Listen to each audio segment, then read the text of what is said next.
उत्तर प्रदेश के मुजफ्फरनगर जिले में एक ऐसी घटना ने सभी को हिलाकर रख दिया है, जिसने पति पत्नी के रिश्तों की पवित्रता पर फिर से सवाल खड़े कर दिए हैं।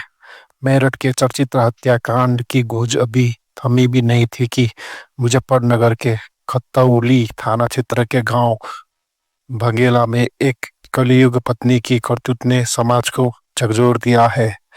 2 साल पहले शादी के बंधन में बंधे एक नव दंपति के बीच अब विश्वास और शक की आग इस कदर भड़की कि पत्नी ने अपने ही पति की जान लेने की साजिश रच डाली। आरोप है कि उसने काफी में जहर मिलाकर पति को पिला दिया, जिसके बाद उसकी हालत बिगड़ गई और उसे मेरठ के एक अस्पताल में भर्ती करना पड़ा। अब वह जिंदगी और मौत के बीच जंग लड़ रहा है। यह मामला अनुज शर्मा और उनकी पत्नी पिंकी उर्फ सना का है। अनुज मेरठ के ग्लोबल अस्पताल में नौकरी करते थे।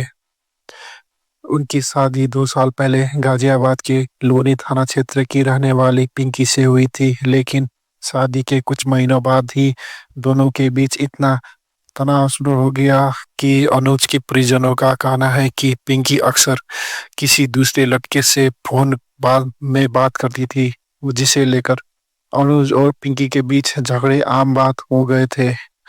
कई बार तो यह विवाद मारपीट तक पहुंच गया। पिंकी ने अपने पति के खिलाफ गाजियाबाद के महिला थाने में मारपीट की शिकायत भी दर्ज कराई थी। पुलिस ने दोनों की काउंसलिंग की और 1 हफ्ते तक साथ रहने की सलाह दी थी। इसके बाद अनुज अपनी पत्नी को घर ले आया, मगर दोनों के बीच का तनाव कम होने का नाम नहीं ले रहा था। मामला तब और गंभीर हो गया जब अनुज ने पिंकी का मोबाइल छीनकर उसके मैसेज और कॉल्स की जांच की। पता चला कि जिस लड़के से पिंकी बात करती थी वह और कोई नहीं बल्कि उसका रिश्ते में भांजा था, पिंकी के पाऊ की बेटी का बेटा। अनुज ने जब पिंकी से इस बारे में सवाल किया तो उसने कहा कि शादी से पहले वह उस लड़के से प्यार करती थी, लेकिन अब ऐसा कुछ नहीं है। उसने दावा किया कि वह सिर्फ फोन पर बात करती है और अब न तो कोई प्रेम है और न ही दोस्ती। लेकिन अनुज की बहन मीनाक्षी का कहना है कि यह सब झूठ था।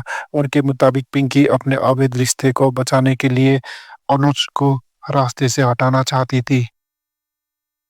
मीनाक्षी का आरोप है कि अनुज ने सारी बातें भूलकर पिंकी को फिर से घर में जगह दी थी, लेकिन पिंकी ने भरोसे तोड़ते हुए 25 मार्च 2025 की शाम को खौफनाक कदम उठाया। उसने अनुज को मारने की नीयत से काफी में जहर मिलाकर उसे पिला दिया। काफी पीते ही अनुज की हालत बिगड़ने लगी, उसे उल्टियां शुरू हुई और देखते ही देखते वह बेहोश हो गया। परिजनों ने उसे तुरंत मेरठ के एक अस्पताल में भर्ती कराया, जहां डॉक्टरों ने उसे आईसीयू में रखा। उसकी हालत अब भी नाजुक बनी हुई है। अनुज की बहन मीनाक्षी का कहना है कि हाल ही में मेरठ में हुए सौरभ हत्याकांड से प्रेरित होकर पिंकी ने यह साजिश रची। मेरठ में एक पत्नी ने अपने प्रेमी के साथ मिलकर पति की हत्या कर दी थी। मीनाक्षी का आरोप है कि पिंकी भी उसी तर्ज पर अनुज को खत्म करना चाहती थी। इस घटना के बाद पीड़ित परिवार ने पुलिस में शिकायत दर्ज कराई। पुलिस ने पिंकी के खिलाफ बीएनएस 2023 की धारा 103 जहर देने का प्रयास और 351 दो आपराधिक धमकी के तहत मुकदमा दर्ज कर जांच शुरू कर दी है।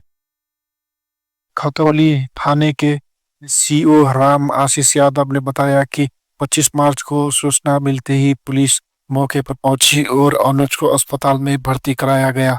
पीड़ित पक्ष की तहरीर के आधार पर मामला दर्ज कर लिया गया है और आगे की विधिक कार्रवाई की जा रही है। इस घटना ने कई सवाल खड़े कर दिए हैं। क्या अपने नाजायज रिश्तों को बचाने के लिए कोई अपने जीवन साथी की जान ले सकता है? क्या शादी जैसे पवित्र बंधन में विश्वास की कमी इस हद तक जा सकती है? समाज में ऐसी घटनाओं की बढ़ती संख्या का जिम्मेदार कौन है? आप इस मामले में क्या सोचते हैं? अपनी राय जरूर साझा करें।